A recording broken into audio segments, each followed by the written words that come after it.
Open our eyes to see, open our ears to hear, open our hearts to love, O God.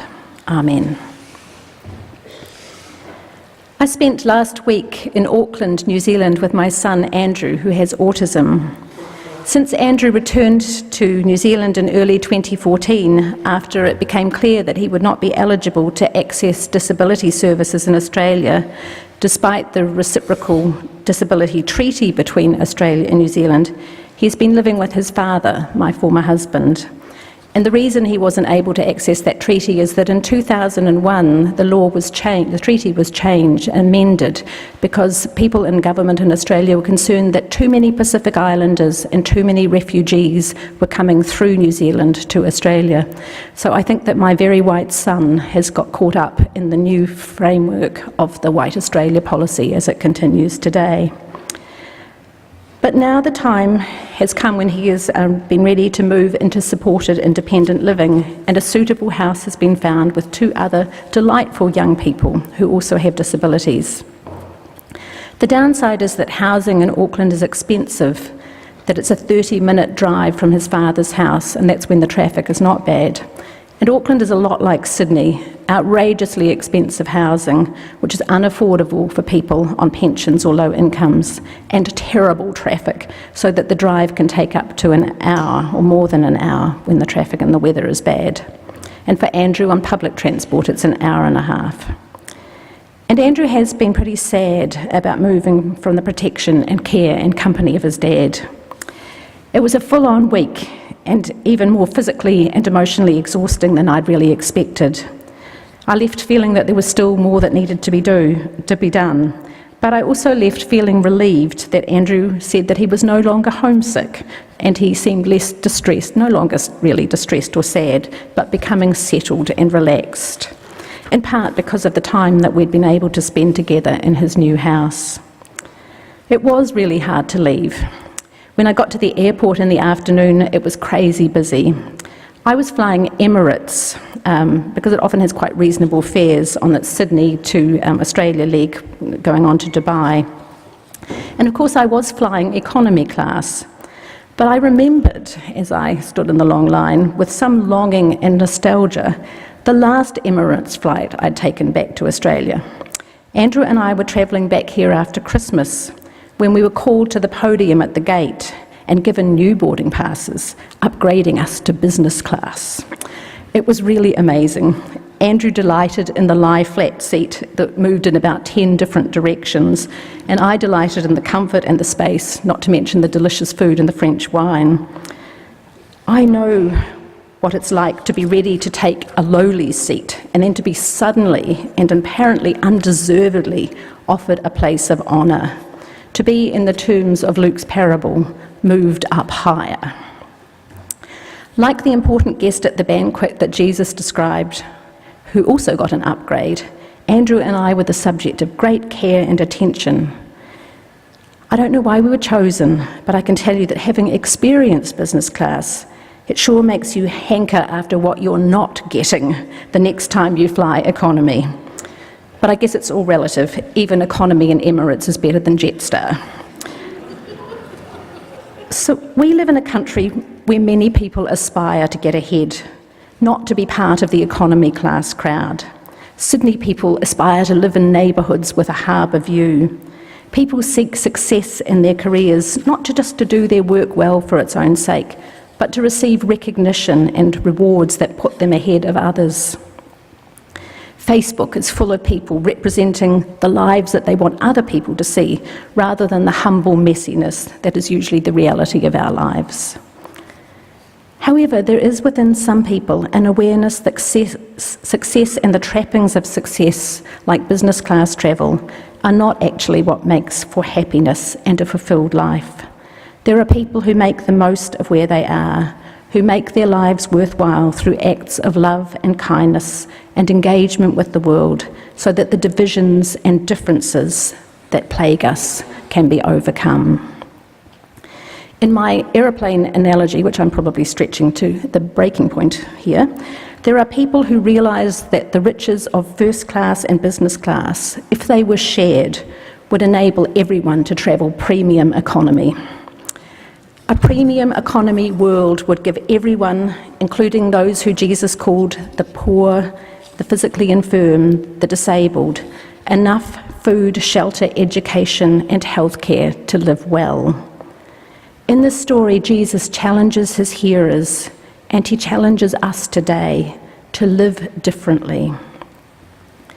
In the parable from Luke, Jesus pushed past the surface level issues of etiquette to a radical revisioning of a world where domination and exclusion are replaced by table-turning hospitality and wild inclusion.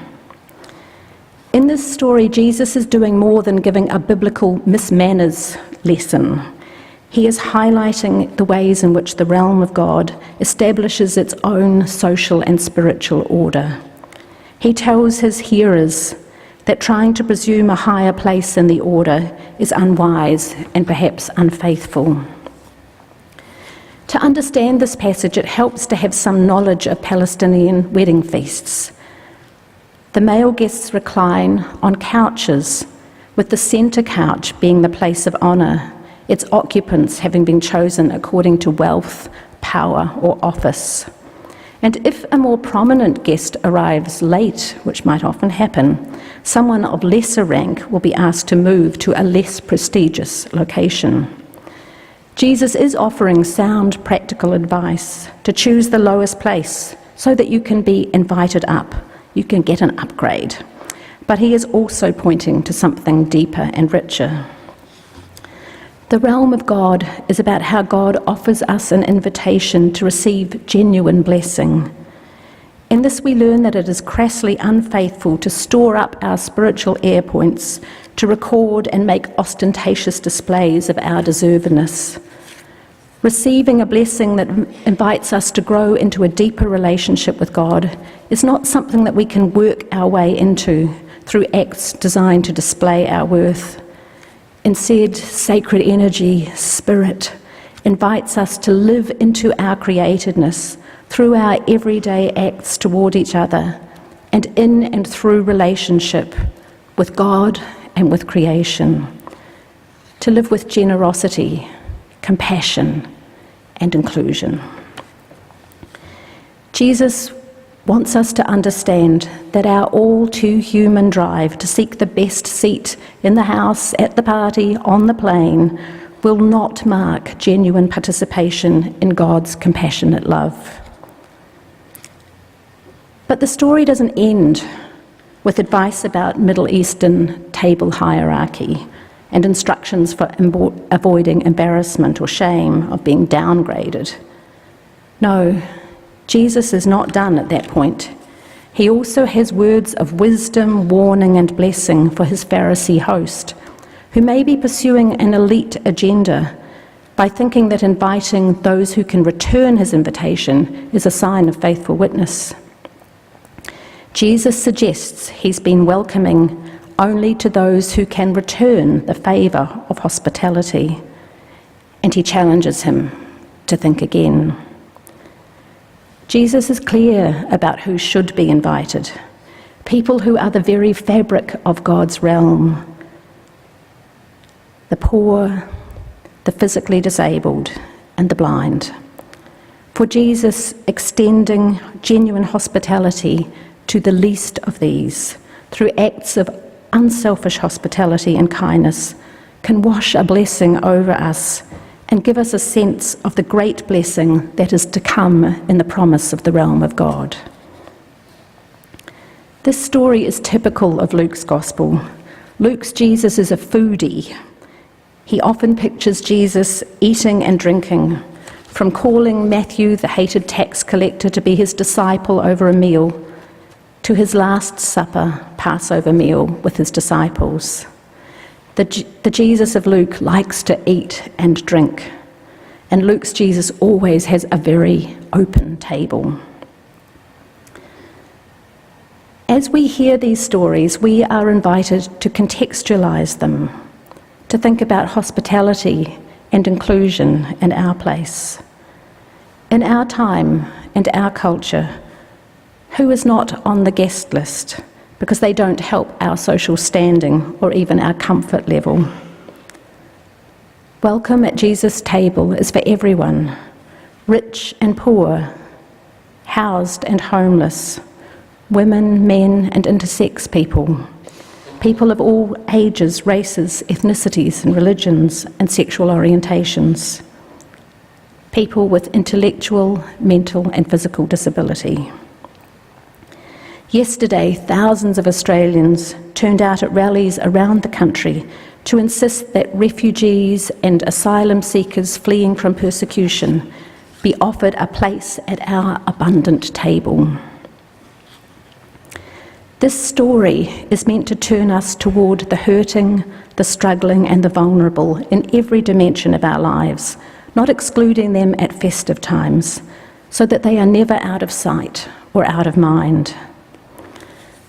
This teaching is also ethical. It is intended to form communal values that celebrate self-giving rather than the practice of calculating what we are likely to get in return for our good deed. The saying of Jesus is more about ministry than about manners. He turns himself toward the marginalised and the excluded. He shares table with those from whom people with conventional values turn away. From one society to another, from one era to another, there are different lists of those for whom respectable people expect to turn aside.